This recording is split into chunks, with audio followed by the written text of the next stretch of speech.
안녕하십니까. 서울시립대학교 정석입니다. 오늘 연결이란 주제로 이렇게 제가 존경하는 우리 최재천 교수님 또 여러분들 6분들 이야기를 이렇게 함께 나눌 수 있는 것만으로도 연결의 놀라운 힘이라고 생각합니다. 일부러 일찍 와서 쭉 들었고 또 2부도 기대됩니다. 오늘 제가 드릴 얘기는 연결 가운데 잉여와 결핍의 연결입니다. 어디에는 이만한 공간이 없어서 또는 사람이 없어서 절절한 결핍이 있는가 하면 또 어디는 사람이 또 시간이 또 공간이 남습니다. 이 잉여와 결핍의 공존은 우리 안에도 있습니다. 사람 간에도 있고 지역 간에도 있고. 그래서 우리가 지금 겪고 있는 많은 문제들, 우리를 불편하게 또는 불행하게 하고 있는 많은 문제들을 연결을 통해서 풀 수 있다. 그 얘기를 오늘 좀 드리고자 합니다. 제 소개를 드리면 저는 도시를 공부했습니다. 원래는 건축가가 되고 싶어서 공대에 입학했는데 1학년 때 성적이 좀 모자라서 건축가를 포기하고 도시를 공부하게 됐는데 결과적으로는 저에게 더 잘 맞는 전공을 선택했던 것 같아요. 우리 여러분들 가운데 혹시 내가 원했던 대학에 또는 학과에 또는 목표에 이르지 못했다고 너무 실망하지 마세요. 어쩌면 더 좋은 길을 열어주기 위한 또 계기가 될 수도 있다고 생각합니다.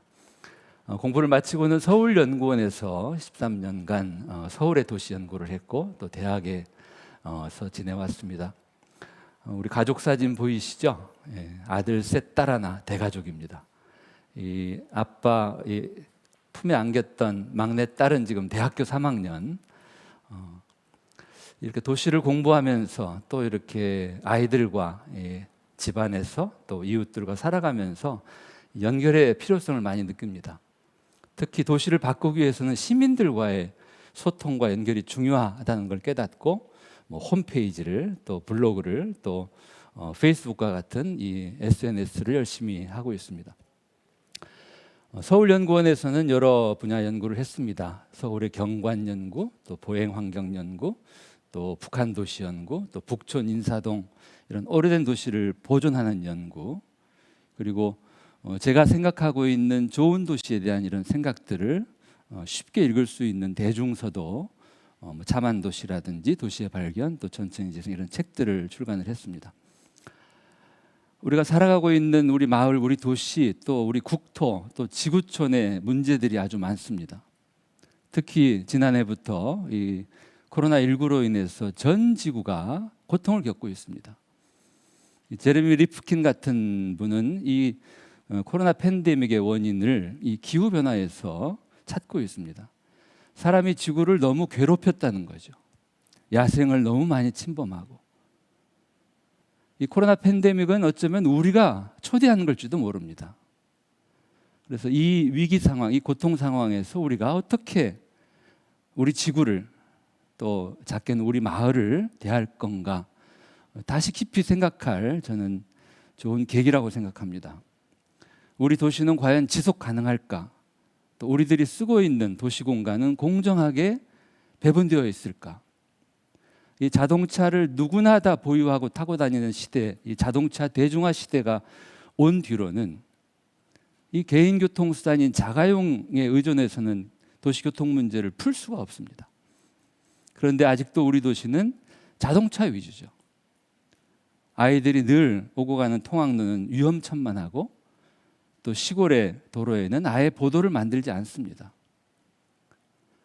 이 개인 교통수단인 자동차는 얼마나 많은 공간을 필요로 하는지, 반면에 대중교통은 또 자전거는 얼마나 좁은 공간으로 우리가 더 효율적으로 이동을 할 수 있는지를 보여주는 거죠.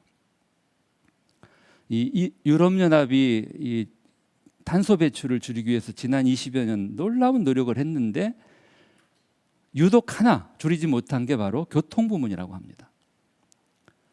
그래서 우리 도시 기후위기에 대응하기 위해서라도 우리가 가장 먼저 해결해야 될 것은 자동차 중심의 도시를 대중교통 그리고 자전거, 보행 이런 걷는 도시로 바꾸는 것일 겁니다. 그 앞 시간에 그 박미랑 교수님께서 이 범죄 또 어디가 안전할까 이런 얘기를 하셨죠. 저희 도시공학에서도 이 안전한 공간을 만드는 것은 매우 중요한 연구 주제이기도 합니다. 어디가 안전할까? 어떤 거리가, 어떤 도시가? 답은 하나입니다. 사람들의 발길이 끊임없이 이어지는 곳, 사람들의 눈길이 끊임없이 닿는 곳이 안전한 곳이죠. 오래전에 미국의 뉴욕에 있는 워싱턴 하우스라고 하는 아파트 단지에 아주 흥미로운 실험이 있었습니다. 크리스마스를 앞두고 트리 3개를 설치를 했는데, 하나는 이 단지 안에 보행자 전용 도로에 설치를 했고, 나머지 2개는 큰 길가에 설치했습니다. 큰 길가에 설치된 크리스마스 트리는 누구도 손대지 않았는데, 단지 내 보행자 전용 도로에 설치된 트리에 있던 장신구는 하나씩 둘씩 사라졌고 결국은 트리도 사라졌습니다. 보행자 전용 도로가 훨씬 더 안전할 것 같은데 실은 그렇지 않은 거죠. 요즘의 아파트 단지는 이 지상부에 이 차들을 다니지 않게 하죠. 대부분 다 땅 밑으로 바로 지하 주차장으로 들어가고, 차를 이용하는 분들은 엘리베이터를 타고 집에 가시죠. 그렇지만 차가 없는 분들은 단지 입구에서 밤늦은 시간에 우리 집에까지 가는 동안에 사람을 만날 확률이 거의 없습니다. 그러니까 자동차로부터 안전하게 하기 위해서 지상부를 만들었는데 발길이 끊기는, 오히려 더 위험한 공간을 만드는 게 아닌가. 몇 해 전에 우리가 굉장히 흥미롭게 보았던 응답하라 1988이었나요? 거기 보면 골목길 이야기가 나옵니다. 왜 이 동네 사람들은, 아이들이나 부모들이 가족처럼 지낼까? 그거는 골목길이 있기 때문입니다. 골목길은 공유 공간이기도 하고 또 접근 공간이기도 하죠. 이 골목길에 있고 없음은 우리 도시에 상당한 많은 영향을 줍니다. 그런데 점점 이런 골목길들은 사라지고 있죠. 이 아파트도 이 2종류가 있습니다. 예전에는 복도형 아파트가 많이 있었고, 요즘에는 이제 엘리베이터 또는 계단실형 아파트가 있는데, 어떤 아파트에서 우리가 더 이웃들을 더 많이 만날 수 있겠는가? 이 복도형 아파트는 이 복도가 마치 골목길의 역할을 합니다. 아파트 안에도 골목길이 존재하는 거죠. 어쩌면 우리 도시의 실핏줄과 같은, 사람들을 끊임없이 오고 가게 하고 만나게 하고 서로 안전하게 이렇게 연결시켜주는 골목길이 점점 사라지고 있죠. 재개발, 재건축을 하면서 사라집니다. 새로 지어진 아파트에 계속 사는 사람들은 20%도 안 되죠. 그리고 재개발, 재건축이 되는 순간 그 안에 있던 골목길들은 다 지워지고 이곳은 새로운 성체로 바뀝니다. 거기에 사는 사람들만 지나갈 수 있고 다른 사람들은 돌아가야 되는 거죠. 이것이 우리 도시에서의 변화죠. 저희 시립대학교 학생들이 몇 년 전에 재미있는 그 졸업 설계 프로젝트를 한 적이 있습니다. 이렇게 재건축으로 완전히 별개의 동네가 된, 특히 그 경계부는 거대한 옹벽이죠. 이 두 마을 사람들을 어떻게 서로 상봉하게 할 건가? 이 경계, 담장인 옹벽을 어떻게 하면 사람들이 서로 만나는 소통의 공간으로 바꿀 건가 하는 아주 재미있는 설계를 해서 해당 구청장님을 포함한 간부들께도 이렇게 보여드렸던 적이 있습니다. 조금 더 시야를 넓혀서 우리 국토를 한번 살펴보겠습니다.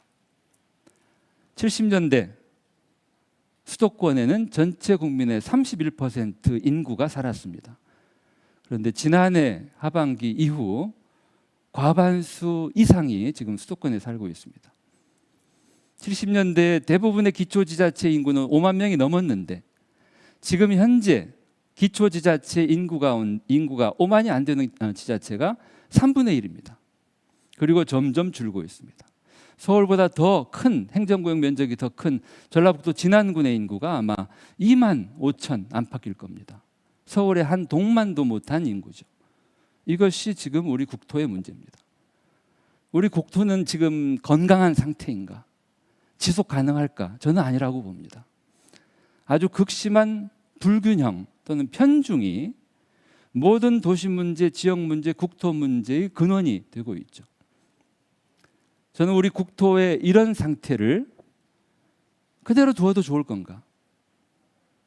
우리 국토를 그저 땅으로 물건처럼 보지 말고 생명체로 본다면, 서울 따로 부산 따로 개별 생명이 아니라 전체가 이어져 있는 한 몸 생명으로 본다면 우리 국토는 지금 건강한가? 사람의 몸에 비유한다면 대한민국 국토는 지금 이 머리는, 수도권은 너무 커져서 터지기 직전인 반면에 손끝 발끝은 피가 돌지 않아서 괴사 직전 아닌가? 이런 상황에서 지방의 농산어촌, 시골 마을들, 중소도시들 다 죽어도 머리만 남아서 잘 살 수 있을 것인가? 이런 점에 대해서 다시 한번 생각해 봤으면 좋겠다. 왜 이런 문제가 벌어졌을까? 대한민국은 오랜 개발 시대를 살아왔고 이제 재생 시대로 넘어가고 있습니다.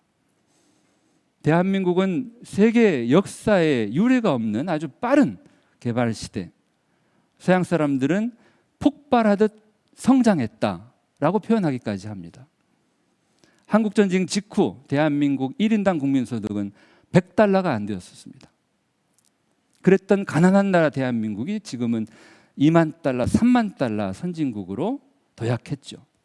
개발 시대를 통해서 우리가 거둔 눈부신 성과입니다.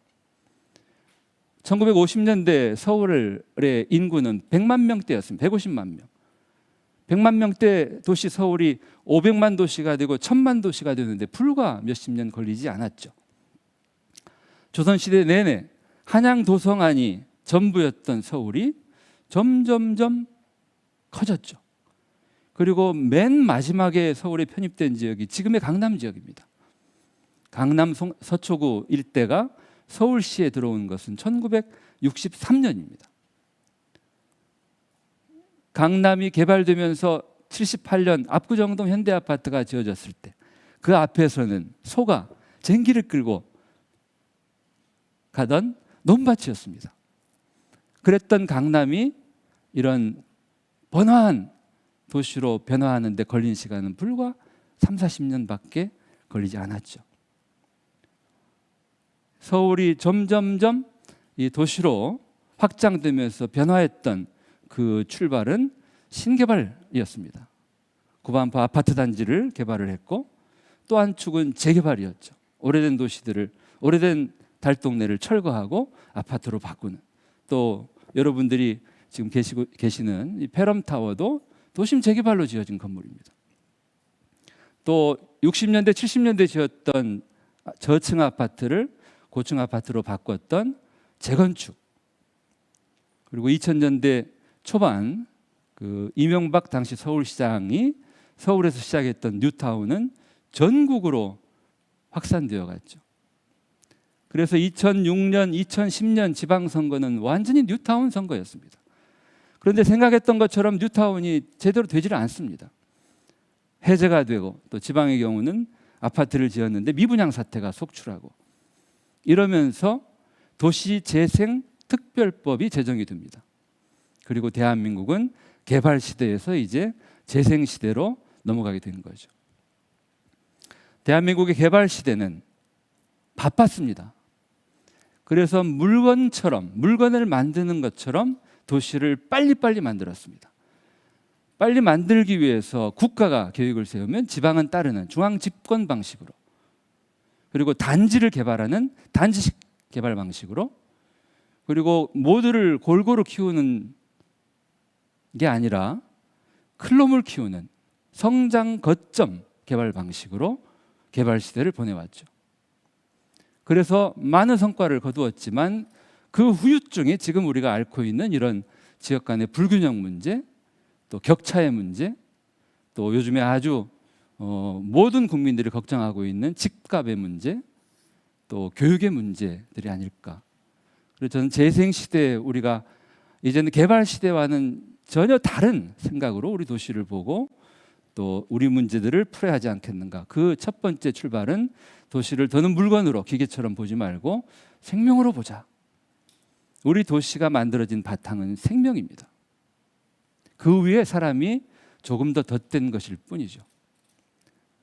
도시를 생명처럼 보고 아픈 생명을 우리가 치유하듯이 우리 도시가 앓고 있는 문제들을 하나하나 고쳐가는, 개발 시대처럼 빨리빨리 한꺼번에가 아니라 차근차근 천천히 작게는 우리 국민들 한 사람 한 사람의 건강을 회복하는 일부터 우리 마을, 우리 도시, 우리 지역, 우리 국토, 그리고 지구촌에 이르기까지 생명체 우리 삼터를 다시 살려야 할 것이다.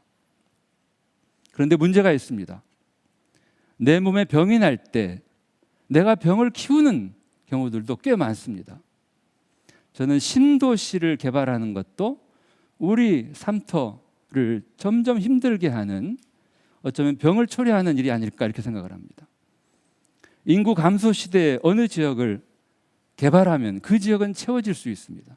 그런데 거기를 채우느라 어디는 또 비게 됩니다. 연쇄 공동화가 이어질 수 있죠. 이 국토의 불균형 문제가 가장 심각했던 때가 노무현 대통령 정부 때였습니다. 노무현 정부는 수도를 이전하겠다, 그리고 공공기관을 지방에 이전하겠다, 이런 놀라운 정책들을 세웠고 실행에 옮겼죠. 수도 이전은 여러 가지 제약에 걸려서 행정 중심 복합도시를 만드는 것으로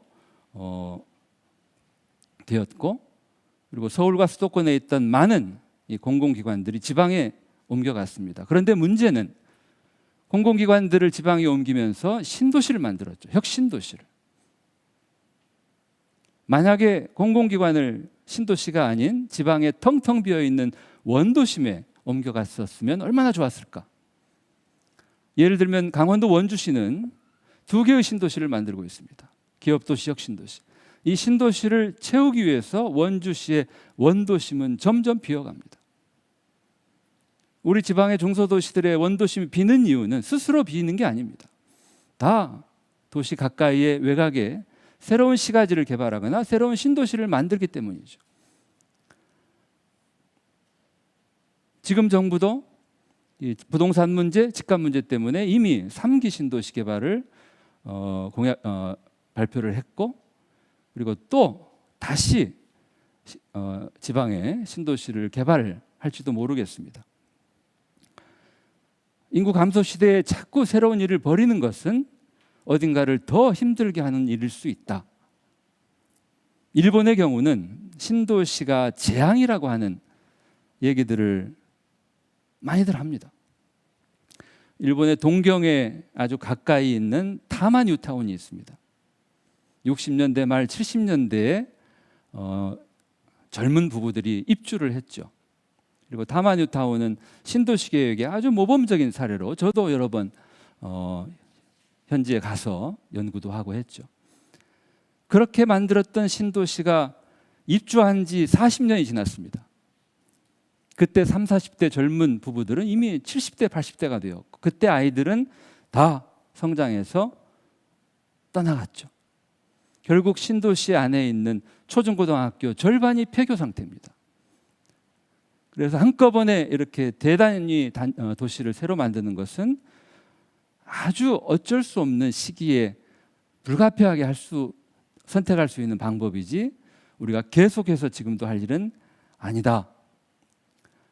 결국은 우리가 앓고 있는 이런 문제들을 푸는 방법을 연결해서 한번 찾아보자. 잉여와 결핍의 연결해서 찾아보자. 시작부에 말씀드린 것처럼 한쪽은 절절한 결핍이고 한쪽은 무심한 잉여가 있습니다. 특히 지방, 소멸위기의 지방은 사람이 없는 것이 가장 큰 문제입니다. 청년들도 계속해서 서울로, 수도권으로 가고, 중장년들도 고향을 떠나서 할 수만 있다면 서울, 수도권으로 가려고 합니다. 그러한 문제들을 풀어야 할 지방 자치단체들은 권한이 없습니다. 여전히 지금도 국가가 모든 권한을, 모든 돈줄을 다 쥐고 있기 때문입니다. 그래서 이 문제를 풀기 위해서는 사람과 권한을 지방에 보내는 제대로 된 분권이 전제가 되어야 될 것으로 생각합니다. 특히 서울과 수도권은 나만을, 우리만 생각할 게 아니라 지방과의 상생을 이제는 더 적극적으로 생각해야 될 때라고 생각합니다. 다행히 서울시는 지난 2019년에 여러 지방과 서울이 상생하겠다라고 하는 선언과 협약식을 맺었고, 또 서울시 스스로 2천억 이상의 예산을 만들어서 이 상생 사업을 지금 하고 있습니다. 서울 청년들을 지방에 보내고 서울이 가지고 있는 정보와 물자와 사람을 지방과 함께 나눠 쓰고 또 서울의 베이비 부모들을 지방에 내려가서 더 행복하게 살 수 있도록 자상하게 안내해드리는 이런 여러 가지 사업들을 하고 있습니다. 최근에 특히 이 집값 문제가 심각해지면서 정부가 아마 오늘도 이 부동산 대책을 발표했는데 저는 집값 문제를 대책으로 접근하는 것은 해결하기 어렵다 이렇게 생각합니다. 정책으로 풀어야 한다. 이 집값 문제는 대단히 복잡한 여러 가지 구조적인 문제에서 벌어지는 문제입니다. 정책 가운데 가장 우선적으로 반듯하게 세우고 힘있게 추진해야 될 정책은 국토정책입니다. 서울 수도권의 집값이 오르는 이유는 서울 수도권에 너무나 많은 사람이 이미 있고 또 오기 때문입니다. 이 지방의 균형 발전을 접는다면 이 문제는 풀리지 않을 겁니다. 서울과 수도권에 대한 공급이라든지 기반시설 투자, 여러 가지 서울 수도권에 살면 살수록 누리는 혜택을 줄이고 지방에 살면 겪는 차별을 줄여주고 지방에서 더 행복한 일자리를 갖고 더 행복하게 살 수 있도록 지방에 국가의 재정 투자를 더 획기적으로 늘려야 이 거대한 물길이 겨우 도를 수 있을 겁니다. 다음으로 바로 세워야 될 건 도시정책입니다. 세계 어느 도시나 도시정책이 있고 그 하위에 주택정책이 있습니다. 지금 우리는 뒤바뀐 상태입니다. 주택을 공급하기 위해서 용적률을 풀고 그린벨트를 풀고 모든 도시의 미래에 대한 약속들을 하나하나 다 뒤집는다면 설령 집값은 잡을지언정 그 도시의 미래는 보장할 수 없을 겁니다. 그리고 마지막은 주택정책입니다. 대한민국의 주택정책의 가장 취약점은 집을 많이 가지고 있을수록 많은 이익이 생기는 겁니다. 이거를 정당하게 세금으로 걷고 그리고 또 하나의 문제는 지금 대한민국 국민 가운데 내 집을 갖고 있는 사람이 61%입니다. 40% 가까운 분들은 내 집이 없죠. 그 사람들까지도 100% 다 내 집을 갖도록 하겠다 이런 정책을 펴는 도시와 나라는 세계 어디에도 없습니다. 내가 내 집을 굳이 갖지 않고서도 행복하게 평생을 안심하며 살 수 있는 공공주택, 공공임대주택 또는 사회주택을 좀 더 많이 공급해 주어서 영끌하지 않아도 주택 문제 걱정 안 해도 된다라고 하는 믿음을 심어주는 것이 필요하다는 거죠. 개발 시대 우리가 해왔던 크게 신개발 재개발하는 방식을 이제는 접고 작게 빈 곳을 채우고 그리고 오래된 것들을 고치는 방식. 빅 프로젝트는 빅 컴퍼니만 딸 수 있습니다. 큰 설계사무소, 큰 엔지니어링, 큰 건설회사. 반면에 작게 고치고 채우는 방식은 동네의 작은 설계사무소도 자영업자들도 이 일을 참여할 수 있는 거죠. 그래서 이런 방식으로 우리가 개발 시대에 해왔던 방법들을 이제는 근본적으로 바꿔야 할 때다 하는 겁니다. 가장 큰 문제는 우리 출산율의 문제죠. 제가 틈틈이 제안하는 게 바로 다신공입니다. 한때는 한 해 100만 명씩 태어나던 이 아이들의 숫자가 지금 줄어서 이제는 20만 명대로 줄었습니다. 전 세계에서 가장 먼저 사라질 나라로 꼽히는 게 바로 대한민국입니다. 학교 출산율이 1이 안 되는 나라. 이런 상황에서 젊은 청년들은 결혼을 기피하고 자녀를 낳지 않습니다. 자녀를 갖지 않는 가장 중요한 이유는 집 문제하고 교육 문제입니다. 그래서 모든 신혼부부들에게 결혼만 하면 국가가 또는 지자체가 적어도 집 걱정은 안 하게 해주겠다. 기본 5년, 시세보다 훨씬 좋은 임대료로 그리고 자녀 수에 비례해서 임대 기간을 늘려주고 또 평형을 늘려주고 이런 방식으로 신혼부부들이 젊은 층들이 이 집 걱정을 없애주는 것 필요하다고 생각합니다. 다행히 충청남도가 시작하고 있습니다.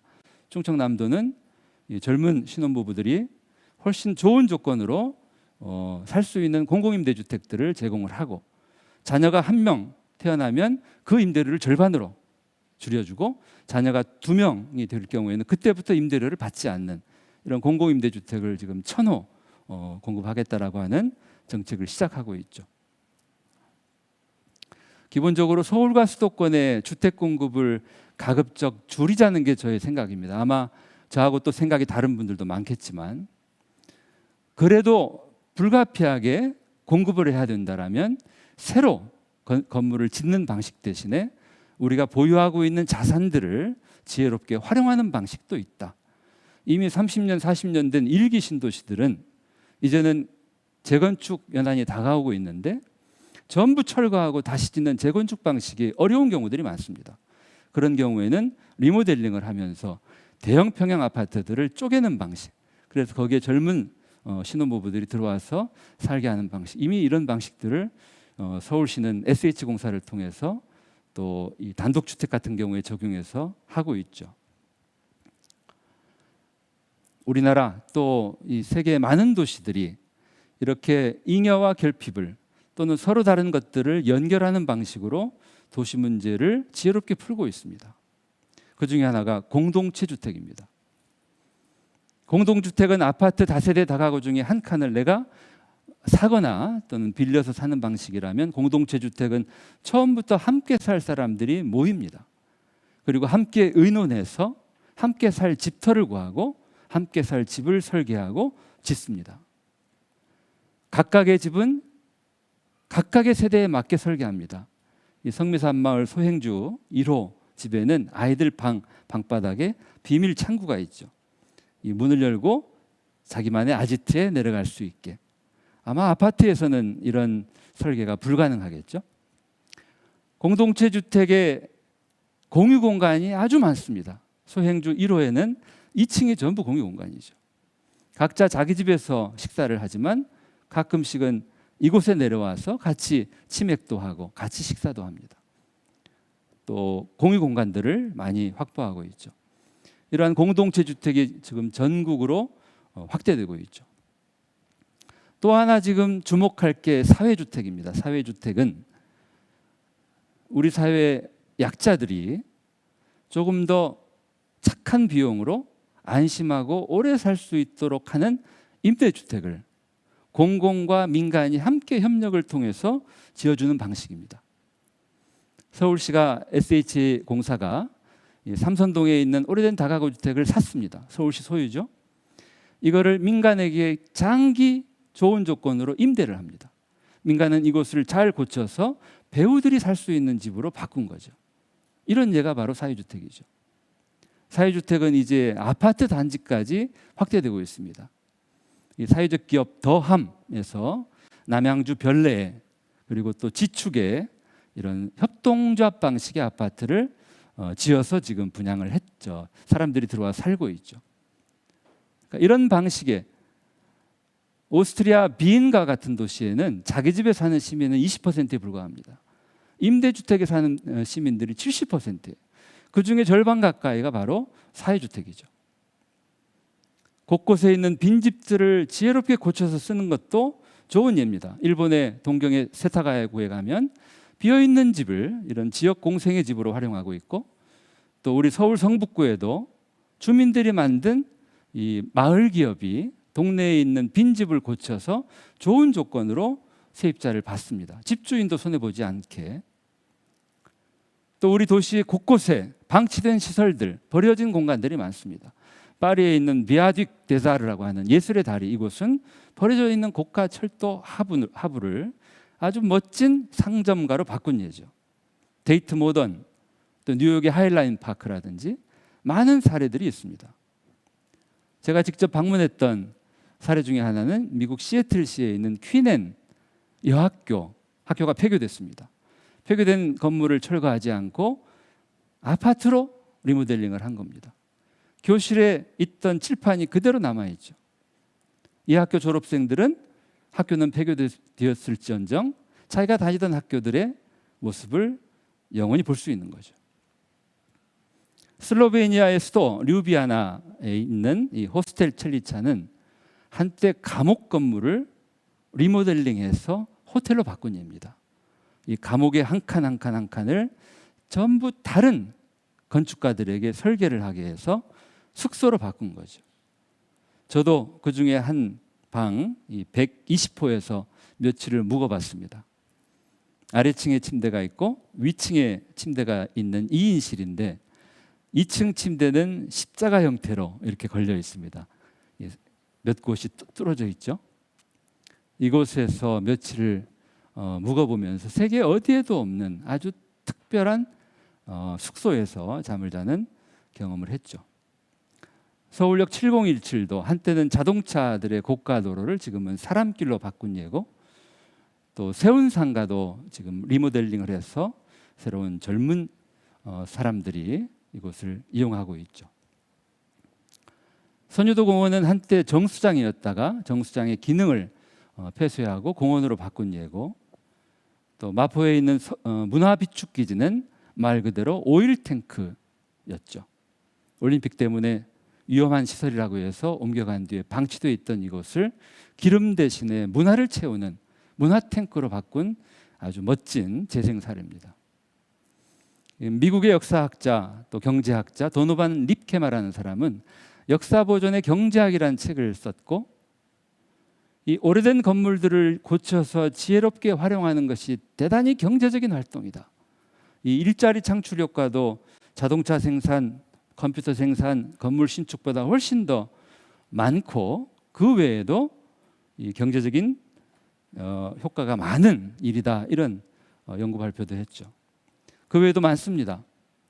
연결에 가장 좋은 예는 공유입니다. 우리 서울시는 오래전부터 공유도시 운동을 하고 있죠. 각각 따로 각자 도생이 아니라 함께 쓰는 거죠. 대표적인 예가 따릉이죠. 저도 따릉이 매니아입니다. 지난 4년 동안에 800km 이상을 탔습니다. 이런 공유 프로그램들이 더 많이 확대된다면, 마포에 있는 상수동의 어느 한 가게는 낮 시간대에는 디자이너들의 스튜디오로 쓰입니다.